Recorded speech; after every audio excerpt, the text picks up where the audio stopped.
함께 나눌 말씀은 사사기 15장 14절로 20절까지 말씀입니다. 삼손이 레이의 이름에 블레셋 사람들이 그에게로 마주 나가며 소리 지를 때 여호와의 영이 삼손에게 갑자기 임하심에 그의 팔 위에 밧줄이 불탄 삼과 같이 그의 결박되었던 손에서 떨어진지라. 삼손이 나귀의 새 턱뼈를 보고 손을 내밀어 집어들고 그것으로 1000명을 죽이고 이르되 나귀의 턱뼈로 한 더미 두 더미를 쌓았으며 나귀의 턱뼈로 내가 1000명을 죽였도다 하니라. 그가 말을 마치고 턱뼈를 자기 손에서 내던지고 그곳을 라말레이라 이름하였더라.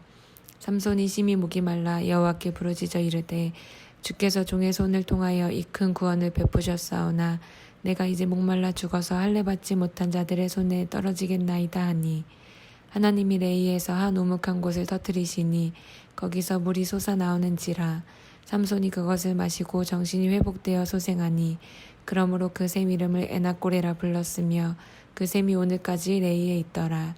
블레셋 사람의 때에 삼손이 이스라엘의 사사로 20년 동안 지냈더라. 아멘. 하나님 감사합니다. 오늘도 우리에게 귀한 날을 허락해 주시고 하루를 살아갈 수 있는 이 건강과 또 하나님께 나와 말씀과 기도로 하루를 시작할 수 있는 은혜를 더해 주시니 너무나 감사합니다. 하나님, 오늘 비가 오는 날씨에도 불구하고 피곤함에도 불구하고 주의 전에 찾은 우리 성도님 한 사람도 그냥 보내지 마시고 주님을 향한 더 큰 믿음과 지혜와 지식을 더하여 주시옵소서. 더불어 하나님, 많은 비가 내려 많은 백성들에게 큰 피해 입힐까 걱정이 됩니다. 하나님, 지켜 보호해 주시어 안전과 건강 또 백성들이 가진 시설물 하나하나 지켜 보호해 주시고 어느 누구도 상처받거나 고통당하지 않는 이런 비가 지나갈 수 있도록 주님께서 지켜 보호하여 주시옵소서. 오늘 예배 가운데 우리와 함께 하시고 기도 가운데 우리 가운데 응답해 주실 주님을 기대하고 소망하며 우리 주 예수님의 이름으로 감사하며 기도드립니다. 아멘. 아멘. 어제 우리 큐티 본문을 통해서 그리고 지금까지 내용을 통해서 우리는 삼손이 블레셋과 얼마나 적대적인 관계에 처해 있는지를 볼 수 있었습니다. 그런 관계가 되기까지는 서로의 잘못들이 많이 있었어요.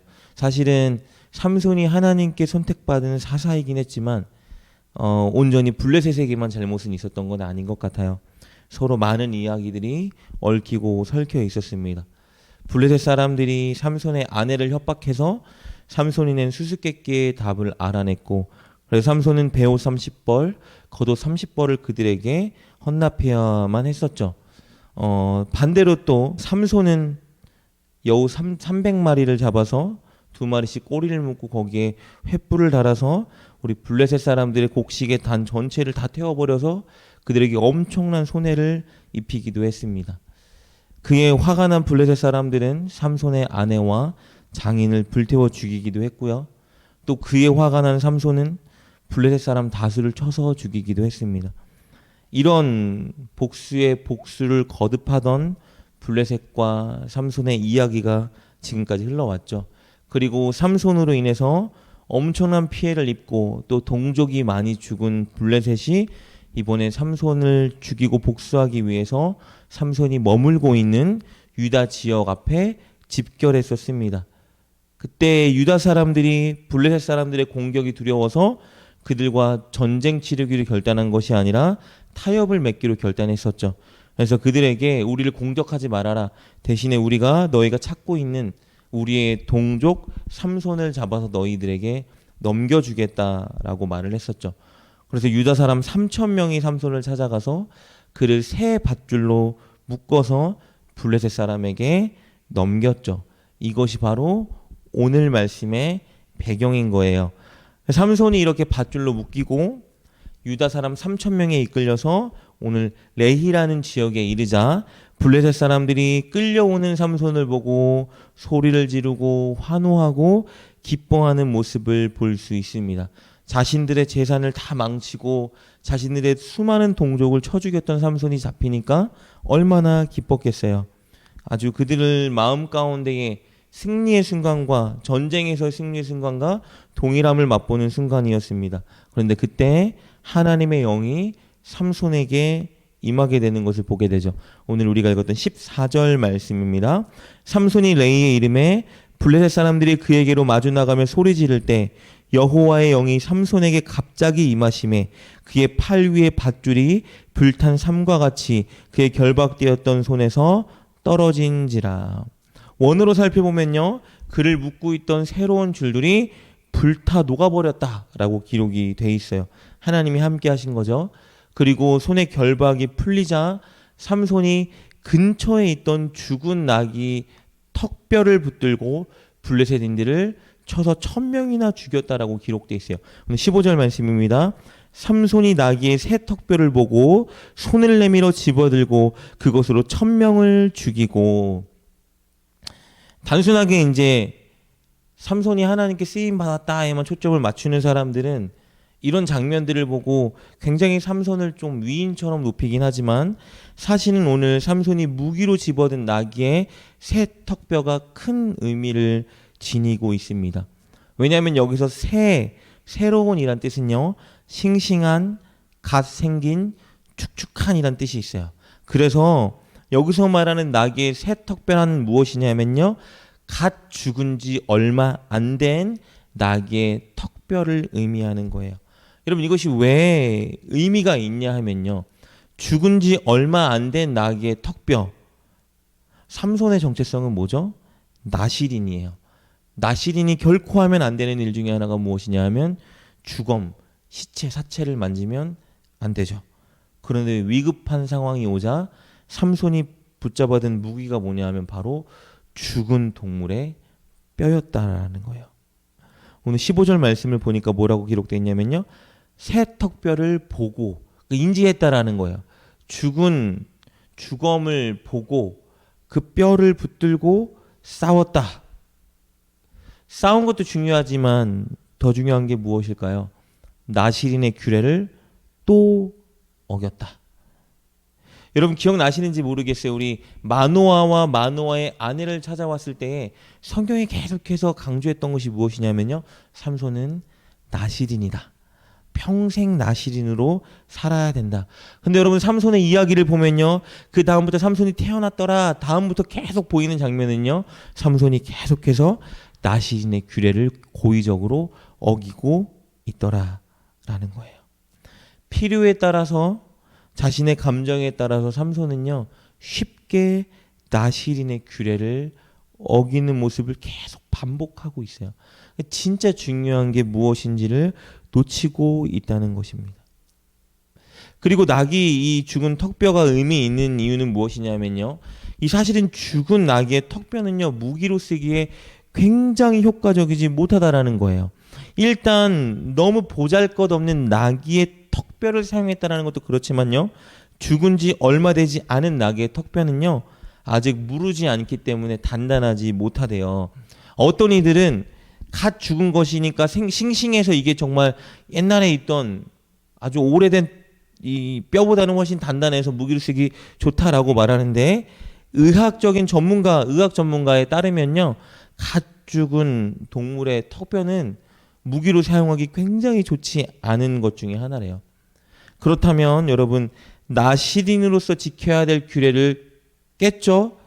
동시에 무기가 될 수 없는 비효율적인 물건을 가지고 전쟁을 치러서 1000명을 죽였어요. 여러분, 이것이 무엇을 의미할까요?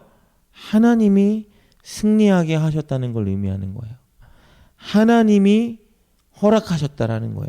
삼손이 단순히 힘이 세서 승리하는 것이 아니고요, 그가 나실인의 규례를 어겼음에도, 그가 말도 안 되는 무기를 집어들었음에도 하나님이 그에게 승리를 주셨다라는 걸 부각해서 보여주는 거예요. 여러분, 이 대목에서 진짜 드러나는 것 중에 하나가 무엇이냐면요, 하나님의 성품이에요. 아니, 나실인의 규례를 어겼음에도 불구하고 하나님이 왜 그에게 승리를 하게 하셨을까? 중요한 대목 중에 하나죠. 왜냐하면요, 하나님이 그를 통해 블레셋에게서 이스라엘을 구원하겠다고 약속하셨기 때문에 하나님의 약속을 삼손이 어떤 모습으로 서든지 간에 지키고 계시는 거예요. 사사기에서 계속해서 보여지는 장면 중에 하나는 무엇이냐면요, 하나님의 신실함. 그를 버리지 않고 버려 마땅함에도 불구하고 하나님의 약속과 계획을 계속 계속해서 일어나가는 하나님을 볼 수 있다라는 거예요. 그리고 이 대목을 통해서 하나 더 볼 수 있는 하나님의 성품은요, 긍휼과 자비라는 거예요. 여러분, 유다 사람 3,000명이 자신을 압제하고 있던 블레셋을 공격했던 삼손, 원래는 상식적이라면 이 삼손의 편에 서서 삼손과 함께 싸워야 되는데 그러지 않고 어떻게 한 거예요?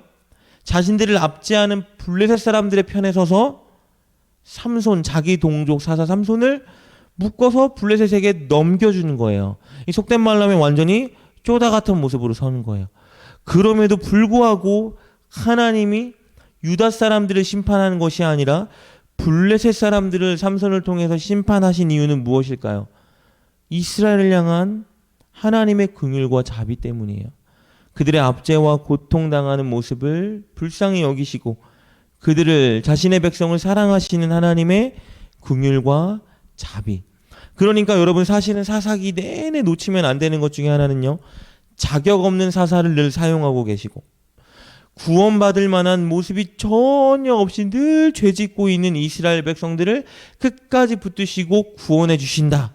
그 모습을 통해서 역설적으로 보여주는 것은요, 하나님의 사랑, 자비, 긍휼, 신실함이 얼마나 큰지를 보여주는 거예요.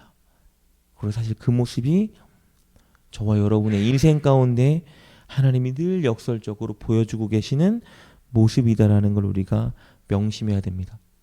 여러분, 이 승리를 주신 대목 이후에 삼손의 태도를 보세요. 얼마나 자격 없는 사사인지를 보여줍니다. 16절입니다. 삼손이 죽이고 나서 이렇게 말하는 거예요. 이르되 나귀의 턱뼈로 한 더미 두 더미를 쌓았으며 나귀의 턱뼈로 내가 1,000명을 죽였도다. 여러분, 나귀의 턱뼈를 붙들고요 1,000명을 죽이고 나서 하는 고백 노래가 뭐냐면요, 내가 했다라고 노래하고 있는 거예요. 지금 본인이 얼마나 큰 잘못을 저질렀는지, 얼마나 말이 안 되는 무기를 붙들고 승리했는지를 잊고 뭐라고 말하냐면요, 내가 했다라고 말하는 거예요. 자기가 잘났다라는 거예요. 이 고백이 얼마나 무지하고 교만한 고백인지 그는 곧바로 깨닫게 돼요. 왜냐하면 여러분, 1,000명을 턱뼈로 쳐 죽였으니 얼마나 갈증이 나고 목이 말랐겠어요. 근데 찾아봐도 물이 없는 거예요. 샘이 없는 거예요.